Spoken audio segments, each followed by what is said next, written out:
Assalamualaikum warahmatullahi wabarakatuh, Sobat Misteri Sunyi Mencekam. Untuk edisi cerita misteri kali ini, kami sudah menyiapkan sebuah kisah nyata misteri yang berjudul Tragedi Kisah Pilu, Rumah Mes Angker. Setelah menempuh perjalanan lebih dari 3 jam, melawan rasa bosan dan suhu dingin dari ruang VIP kapal cepat speedboat, akhirnya aku bisa tersenyum lega. Sejenak kurenggangkan otot-otot tubuhku yang kaku sebelum keluar dari kapal dan menginjakan kaki di pelabuhan Muntok. Masih jauh tempatnya, Man?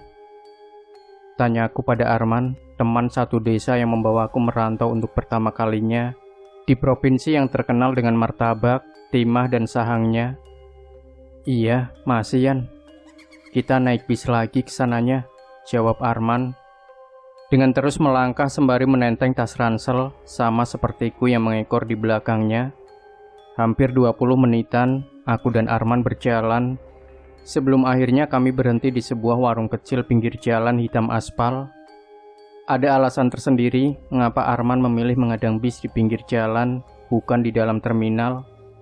Di samping bisa tawar-menawar ongkos, pilihan jenis bisnya juga jadi pertimbangan Arman. Hari beranjak semakin siang, ketika aku harus duduk di salah satu deretan kursi bis untuk beberapa jam ke depan. Bayangan rasa bosan sudah mengantuiku saat bis yang tak terlalu mewah mulai berjalan meninggalkan wilayah pelabuhan. Tak ada hiburan apapun yang bisa kunikmati di dalam bis, kecuali suara deru mesin dan teriakan kenek bis yang mencari tambahan penumpang. Hingga sekitar pukul 4 sore, Arman mencolekku dan memberi isyarat agar segera bersiap-siap, mengakhiri rasa lelah dan bosanku yang hampir membuncah. Setelah turun dari bis, Arman kembali mengajakku berjalan memasuki sebuah perkampungan dengan masyarakatnya yang ramah tamah. Satu kesan yang membuatku langsung membayangkan akan betah jika tinggal di tempat ini. Tapi aku salah. Arman rupanya hanya menemui seseorang yang akan mengantarkan kami berdua ke lokasi tempat kerja.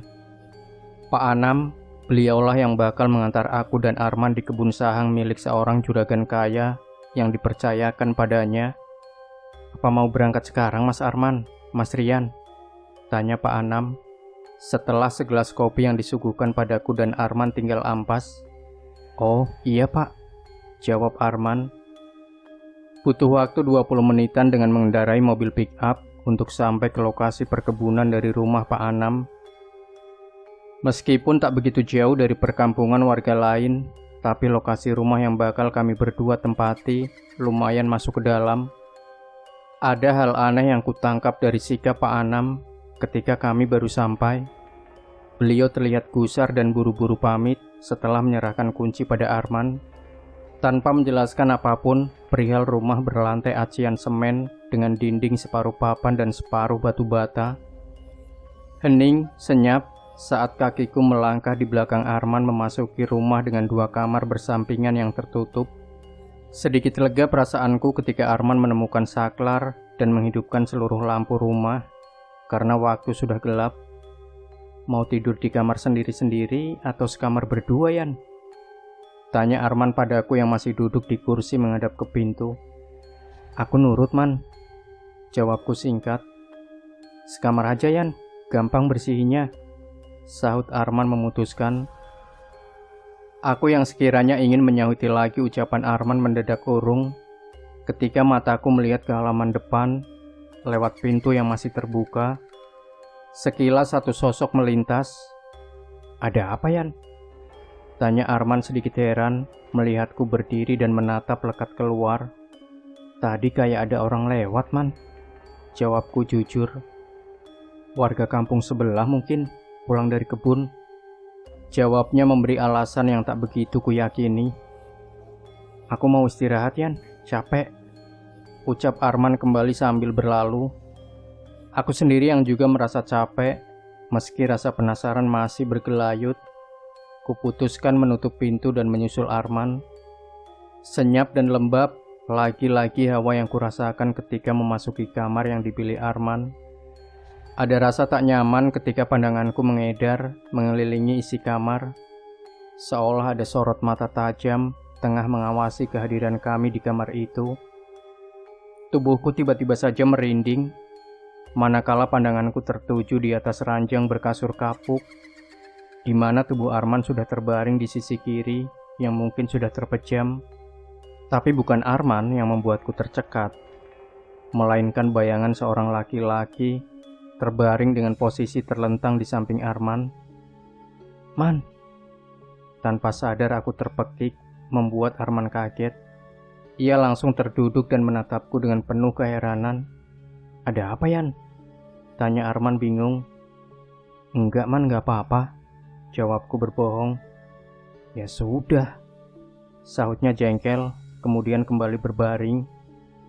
Aku yang masih berdiri mematung tak menghiraukan kejengkelan Arman. Mataku masih menatap ke arah ranjang, meskipun bayangan itu sudah menghilang. Tapi kini hidungku mencium bau amis darah, seperti berasal dari ranjang, tepatnya dari bekas bayangan tadi terbaring. Ragu, takut, namun tak ada pilihan bagiku. Terpaksa aku rebahkan juga tubuhku yang terasa lelah di ranjang dengan jantung berdebar. Untuk pertama kalinya aku menghirup udara pagi di tanah perantauan. Suasana asri dengan hamparan kebun berbalut cahaya hangat sinar matahari sejenak membuatku lupa akan kejanggalan yang kualami semalam. Tak banyak yang bisa kami lakukan pagi itu selain bersih-bersih dalam rumah, sembari menunggu instruksi dari Pak Anam yang katanya akan datang dengan membawakan bahan-bahan kebutuhan untuk kami. Tapi sampai hari mulai beranjak siang, Pak Anam belum juga terlihat, sedangkan cacing dalam perutku mulai beraksi. Ketika aku dan Arman berniat untuk keluar mencari makanan, dari jalan samping rumah, sebuah sepeda motor dengan keranjang penuh bawaan berhenti di halaman depan. Aku dan Arman sedikit heran melihat lelaki setengah abad yang datang mengantarkan bahan kebutuhan untuk kami, bukan Pak Anam. "Loh, Pak Anam kemana, Pak?" tanya Arman. "Pak Anam ada kepentingan, Mas. Makanya menyuruh saya untuk mengantar ini semua," jawabnya sambil menurunkan barang bawaannya. "Mas berdua nanti sore disuruh ke rumahnya untuk masalah kerja," sambung si bapak setelah menurunkan barang terakhir sekantong beras. "Lah, kami kesananya jalan kaki, Pak," sahut Arman yang bingung. Bapak itu terdiam, hanya matanya yang memandang aku dan Arman bergantian. Dengan tatapan kulihat seperti menyiratkan sesuatu. "Maaf, Mas, saya permisi. Mau langsung ke ladang soalnya," ucapnya berpamitan. Lagi-lagi aku melihat keanehan dari raut wajah bapak itu, sama dengan yang ditunjukkan Pak Anam saat pertama kali mengantar kami. Sejenak aku dan Arman saling pandang setelah kepergian si bapak. Ada perasaan tak enak yang sama-sama kami rasakan melihat sikap bapak itu seperti ketakutan. "Man, sepertinya ada yang aneh dari rumah ini. Kemarin Pak Anam juga sama seperti bapak tadi, kayak takut lihat rumah ini," ucapku sambil menata bahan-bahan di ruang dapur. "Aneh gimana maksudnya?" tanya Arman yang baru selesai mengaduk 2 gelas kopi. "Aku merasa rumah ini angker. Dari semalam banyak kejanggalan yang aku rasakan," jawabku menjelaskan. "Ah, kamu ini ada-ada saja. Minum dulu ini kopinya, biar pikiranmu fresh dan gak mikir yang aneh-aneh," sahut Arman kembali seperti tak percaya dengan alibiku. Kutarik nafas dalam-dalam mendapati temanku yang memang pemberani dan tak begitu mempercayai hal-hal yang berbau goib, membuatku sungkan untuk terus berdebat dalam hal-hal seperti itu. Waktu terus berputar, terik matahari yang menyengat perlahan berganti semburat kemerah-merahan di langit ujung timur, menandakan jika senja akan segera menyambut malam. Aku yang mengikuti langkah Arman di belakang sedikit jengkel dengan Pak Anam. Pasalnya bukan jarak yang dekat, rumah yang kami tempati dengan rumah Pak Anam, tak kurang dari 1 jam. Kami harus berjalan kaki dengan kucuran keringat membasahi. Setelah bertemu dengan Pak Anam, hanya seputar pekerjaan yang kami bicarakan, tanpa menyentuh perihal rumah. Sempat ingin kutanyakan, tapi urung, sebab Pak Anam ingin kami segera pulang dengan berbagai alasan, seperti tahu dan enggan membahas soal rumah yang kami tempati. Dengan perasaan bercampur aduk, aku terpaksa menahan rasa penasaranku dan mengikuti Arman kembali ke rumah. Langkah gontaiku dan Arman sempat terhenti ketika seorang lelaki tua berbaju batik, lengan panjang, serta sarung kotak-kotak berpapasan dan menatap kami dengan penuh selidik. "Mas-mas berdua ini dari mana?" tanyanya dengan kening berkerut. "Maaf pak, kami dari tempat Pak Anam," jawab Arman pelan. "Oh, Anam. Tapi kayaknya mas-mas ini bukan warga sini ya?" sahutnya masih dengan curiga. Aku dan Arman sejenak terdiam sebelum Arman menjelaskan singkat tentang kami berdua. Sekilas bapak itu manggut-manggut sebelum wajahnya berubah tegang ketika Arman menyebut rumah yang kami tempati. "Saran saya, kalian cari tempat tinggal lain saja," ucapnya sembari berlalu dan menambah lagi satu keanehan bagiku. Kali ini Arman terlihat seperti memikirkan ucapan sang bapak tadi. Ia melihat dia merenung sepanjang jalan, membuat suasana sunyi bertambah hening, tanpa adanya percakapan apapun antara aku dan Arman. Ketika kakiku baru menginjak halaman rumah, hawa senyap sudah menyambutku. Bulu kuduku seketika meremang, manakala Arman membuka pintu. Bayangan seseorang yang tengah duduk di kursi plastik ruang tamu sangat jelas terlihat oleh mataku, meski dalam keadaan gelap. Namun, ketika Arman menghidupkan lampu, sosok itu tak terlihat lagi, membuatku berusaha berpikir positif dan menceritakan apa yang barusan kulihat karena tak ingin berdebat. Setelah berbincang tentang pekerjaan yang akan kami mulai besok, Arman pamit untuk istirahat. Aku yang juga lelah dan mulai diserang kantuk berniat menyusul Arman. Tapi saat lampu ruang tamu kumatikan, lagi-lagi bayangan itu terlihat kembali tengah duduk di kursi menghadap ke arah pintu. Hampir saja aku berteriak ketakutan, tapi masih bisa kutahan dan memutuskan segera masuk kamar, memaksa mataku untuk terpejam. Entah jam berapa tepatnya, malam itu tiba-tiba saja mataku terjaga. Posisiku yang berbaring miring mendengar suara dengusan dibarengi dengkuran tepat di sampingku. Namun ketika kepalaku menoleh, kulihat hanya sosok Arman yang pulas, tanpa mendengus maupun mendengkur. Lalu dengusan dan dengkuran siapa yang kudengar jelas tadi? Batinku berkecamuk. Saat kembali kubaringkan tubuhku, aku kembali tercekat. Bukan karena dengusan atau dengkuran, melainkan aroma amis darah yang pekat menusuk hidungku. Pagi kedua, kembali perdebatan kecil antara aku dan Arman terjadi. Tetap saja aku yang kalah atau mengalah, sebab memang Arman sepertinya belum merasakan seperti yang aku lihat dan alami. Setelah membawa bekal secukupnya, aku dan Arman memulai hari pertama mengais rezeki di perkebunan. Meski tanpa semangat menggebu, setidaknya ku buat sedikit melupakan ketakutan yang masih meliputiku. Tapi lagi-lagi aku salah. Saat waktu istirahat sejenak melepas dahaga, aku mengikuti Arman di sebuah pondokan panggung di tengah ladang. Sebentar saja rasa sejuk dan tenang singgah di benakku sebelum seorang bapak umur 60-an ikut singgah di pondok saat mengetahui keberadaan kami di dalam pondok. "Anak ini baru ya kerja di kebun ini?" tanya beliau ramah dengan logat bahasa warga asli setempat. "Iya pak, kami berdua baru hari ini mulai kerja," jawab Arman. Terlihat si bapak manggut-manggut ketika mendengarkan semua penjelasan dari Arman. Wajah keriput beliau yang awal begitu antusias tiba-tiba berubah manakala obrolan kami menyangkut rumah yang aku dan Arman tinggali. Seakan ada sesuatu yang terselip dalam benaknya, hingga tatapan matanya yang mengarah kepadaku dan Arman menyiratkan satu gambaran penuh misteri. Anak berdua ini kalau bisa pindah tempat saja. Cari rumah-rumah kosong milik warga sekitaran kan ada. Bapak kasihan nantinya sama kalian. Ucap beliau mengandung sebuah pesan yang sudah kedua kalinya ku dengar dari orang yang berbeda. Aku tertegun sejenak setelah mendengar pesan dari sang bapak. mengingatkan pada kejadian menakutkan yang kualami semalam. Kembali perdebatan antara aku dan Arman terjadi sepeninggalan bapak yang menyebut dirinya Pak Wasis. Tapi tampaknya Arman masih tak begitu percaya dengan hal-hal gaib di rumah itu. Walau ia sendiri mendengar langsung dari dua orang tua yang memberi saran pada kami untuk pindah dari rumah itu, tetap saja ia tak menggubris meski kupaksa. Perasaan tak nyaman berdebar lagi-lagi mendera ketika kakiku baru menapak halaman rumah sepulang dari kebun. Waktu yang sudah masuk surup ditambah cuaca mendung membuat keadaan sekitar rumah begitu sunyi dan sepi.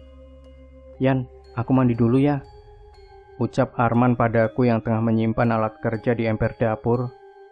"Iya," jawabku melihat Arman sudah menyambar handuk yang tersampir dan melangkah ke arah kamar mandi. Sebatang rokok kunyalakan sembari duduk di emper dapur, memainkan asapnya yang keluar dari hidung dan mulutku, sembari mendengarkan kebiuran air dari kolah tempat mandi.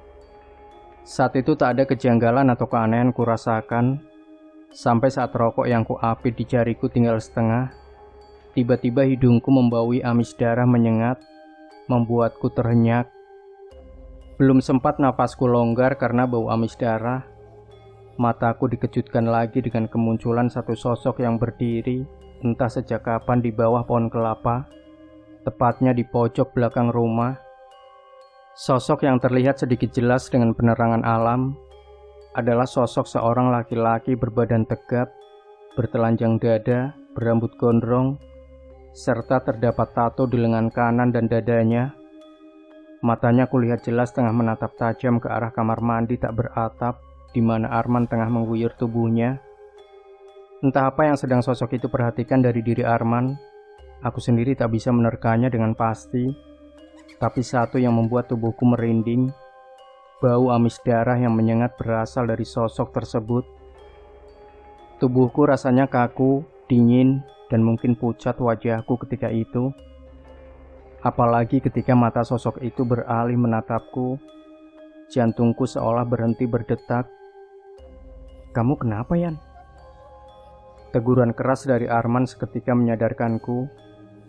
Namun aneh, saat teguran Arman kujawab dengan isyarat mata ke arah sosok itu, Arman seolah tak melihat apa-apa, bahkan keningnya berkerut seperti bingung. Padahal mataku melihat jelas sosok itu masih berdiri dengan wajah putih pucat dan terdapat guratan hitam di leher, tengah menatap tajam Arman yang masih berbalut handuk. "Apa, Yan?" Kembali Arman menyeru padaku dengan masih beraut bingung. Aku mendengar seruan Arman, tapi entah mengapa mataku seolah enggan untuk mengalihkan pandangan dari sosok yang kini kulihat mulai melangkah pelan ke halaman depan. Kutarik nafas dalam-dalam untuk mengurangi rasa takut. Hampir aku berucap, tapi Arman lebih dulu berlalu masuk ke dalam rumah, sembari memasang wajah jengkel. Dingin air kulah yang menyirami tubuhku, tapi tetap saja tak mampu mengalahkan rasa takutku. Apalagi suasana sudah begitu gelap, hanya ada sorotan cahaya dari lampu dapur yang sedikit membantu mataku untuk melangkah cepat setelah kubersihkan tubuhku. Hanya lembab masih terasa, meski sudah 2 hari aku dan Arman menempati kamar itu. Selalu saja perasaan tak enak tiba-tiba muncul, seolah ada penghuni lain yang selalu mengawasiku jika berada di dalam kamar. "Man, apa tak sebaiknya kita pindah saja dari rumah ini? Aku benar-benar takut dan gak tenang, Man," ujarku pada Arman setelah aku selesai berganti pakaian dengan buru-buru. Arman yang kala itu tengah menghidangkan mie instan sebagai menu makan malam kami terdiam sesaat. Kulihat ia seperti tengah berpikir, terlihat dari raut wajahnya yang kali ini tampak begitu serius. Namun sampai beberapa lama, tak ada ucapan apapun yang keluar dari mulutnya untuk menanggapi saranku. Setelah selesai menyantap mie instan buatan Arman, aku yang masih berada di dapur untuk membereskan perkakas, tiba-tiba dikejutkan suara benda jatuh begitu keras dari arah kamar. Sejenak aku berpikir jika itu adalah ulah Arman yang lebih dulu masuk ke kamar setelah selesai makan. Tapi ketika suara itu terdengar lagi dengan disertai suara pekikan, aku buru-buru berlari untuk memastikan. Man, kamu kenapa? Seruku terkejut menyaksikan Arman sudah terduduk di lantai, menyandar di kayu tepian ranjang. Tubuhnya menggigil, wajahnya pucat pasi, serta tatapan mata kosong ke sudut lemari, di mana tas ransel, baju, serta barang-barang lainnya sudah berserakan di lantai. Namun bukan itu yang dimaksud Arman, tapi satu sosok yang sedang berdiri di samping lemari. Sosok laki-laki sama persis yang kulihat beberapa saat tadi, tepatnya saat di belakang rumah. Tapi ada satu yang membedakan, guratan di lehernya, ternyata sebuah luka seperti sayatan yang menganga. Keadaanku kini tak jauh beda dengan Arman, pucat, berkeringat diselimuti rasa takut yang sangat. Kalian sudah berani meniduri ranjangku, dan kamu sudah menghinaku.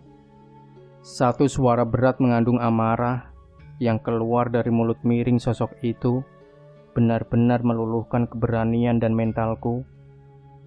Apalagi beberapa saat kemudian, satu kejadian yang tak kusangka yang membuat tubuhku gemetar, yang membuat kepala dan mataku berat, dan sebuah kengerian manakala sosok itu mendekati Arman, meraih kepalanya dan membentur-benturkan pada kayu tepian ranjang. Tak ada jeritan atau teriakan dari Arman yang keluar, hanya ringisan menahan sakit dengan mata berlinang yang kulihat dari wajahnya, serta geraman-geraman dari sosok itu. Sebelum kurasakan berat dan gelap semua, aku terjingkat kaget saat mataku terbuka dan mendapati beberapa orang sudah mengelilingiku. Ada kelegaan dari salah satu wajah tua yang duduk di sampingku, yang ku kenal ketika di kebun, Pak Wasis. Beliau tersenyum sembari memijat pelan keningku yang memang terasa berat. Alhamdulillah, kamu sadar nak, ucapnya pelan. Lidah dan mulutku terasa kaku dan sulit kugerakkan. Sebelum segelas air putih yang diberikan Pak Wasis membuatnya kembali pulih dan memberiku ketenangan. Perlahan ingatanku kembali pulih, mengulang kembali memori kejadian mengerikan yang kualami, sampai membuatku kala itu menangis ketakutan. Pak Wasis kembali memijit keningku yang kali ini lebih keras. Tangannya yang sedikit kasar dan sudah dibasahi air mengusap wajahku dengan pelan sembari bibirnya melafalkan doa-doa. Arman, teman saya di mana, Pak? Tanyaku pelan setelah ketenangan menyelimutiku. Temanmu ada di kamar itu, nak. Dia masih pingsan, jawab Pak Wasis datar. Air mataku kembali mengalir, teringat kejadian yang menimpa kami, khususnya Arman, di mana kulihat jelas jika kepalanya dibenturkan berkali-kali oleh sosok menakutkan itu. Tenang nak, kamu dan temanmu aman di rumah Bapak, ucap Pak Wasis kembali seperti tahu yang kupikirkan. Iya, dari semalam kamu pingsan, jawab Pak Wasis datar. Aku terkesiap mendengar cerita dari beberapa orang yang membawa kami keluar dari rumah neraka sejak semalam. Itu artinya aku pingsan dari kejadian awal sampai aku lihat kala itu hari sudah terang. Lalu teman saya bagaimana keadaannya sekarang, Pak? Tanya aku pada Pak Wasis dan beberapa orang yang masih berada di tempat itu. Satu tarikan nafas dari beberapa Pak Wasis dan raut sedih dari beberapa wajah membuat dadaku bergetar. Teman kamu masih pingsan. Kamu ceritakan bagaimana awalnya sampai Jonto melakukan ini pada kalian berdua, khususnya temanmu itu, sahut Pak Wasis menjawab dan memintaku untuk bercerita. Wajah-wajah tua yang telah menolongku menghadap menatapku penuh harap. Sejenak aku bangkit dari pembaringan dan bersandar pada tembok kamar sebelum aku mulai bercerita dari awal sampai akhir kejadian yang membuatku pingsan berjam-jam. Ada kecemasan dari beberapa wajah yang ikut mendengar ceritaku, apalagi ketika ceritaku sampai pada sosok itu yang kulihat membentur-benturkan kepala Arman. Semua menegang, termasuk Pak Wasis. Ada apa sebenarnya di rumah itu, Pak? Tanyaku setelah ku selesaikan ceritaku. Beberapa dari bapak-bapak itu kulihat saling pandang, seperti saling menyerahkan untuk menjawab keingintahuanku tentang sebab musabab rumah yang sudah mencelakaiku dan Arman. Di dalam rumah itu, khususnya di kamar yang kalian tempati, pernah terjadi tragedi pembunuhan yang menumpahkan darah Angkoro. Akhirnya Pak Wasis sendiri yang mulai membuka ucapan untuk bercerita. Kenapa kami bilang darah Angkoro? Sebab pembunuhan itu dilakukan oleh beberapa orang yang didalangi oleh adik kandung dari Jonto, si korban. Mereka membunuh Jonto karena sudah tidak tahan dengan kebengisan dan kesewenang-wenangan dan kejahatan Jonto pada warga sekitar, termasuk keluarganya sendiri. Jonto berhasil dibunuh setelah direncanakan lama. Sebab Jonto mempunyai banyak ilmu, makanya tak hanya 1-2 orang yang ikut terlibat.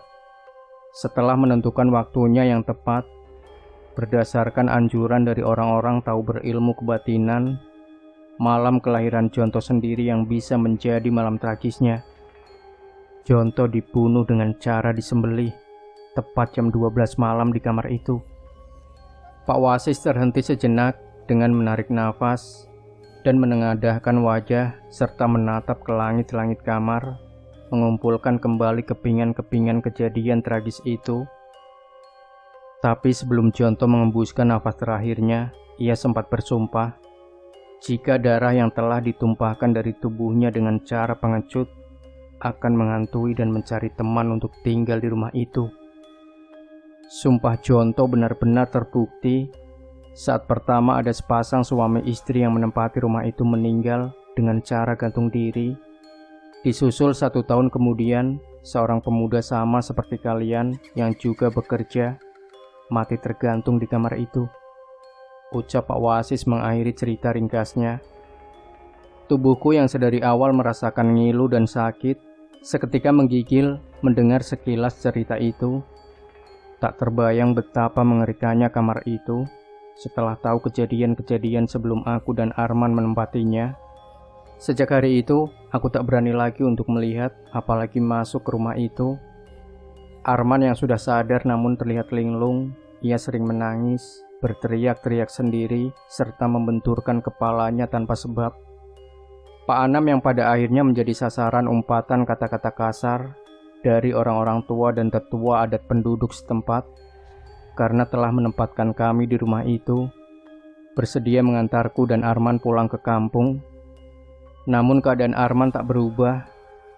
Meski berbagai cara sudah ditempuh orang tua dan keluarga Arman untuk menyembuhkan sakitnya, sampai akhirnya sekitar 40 hari kepulanganku dan Arman di kampung, dan sudah mengusahakan segala cara untuk Arman. Takdir berkata lain, Arman dipanggil Yang Maha Kuasa. Arman meninggal dunia tepat jam 12 malam. Meskipun banyak spekulasi dari banyak orang, tapi aku percaya jika sahabatku Arman mendapat tempat yang terbaik di sisinya. Demikian Sobat Misteri Sunyi Mencekam. Jangan lupa tinggalkan komentar Anda, like, share video ini, subscribe channel Sunyi Mencekam, dan kembali nantikan cerita-cerita misteri terbaru dari kami. Wassalamualaikum warahmatullahi wabarakatuh.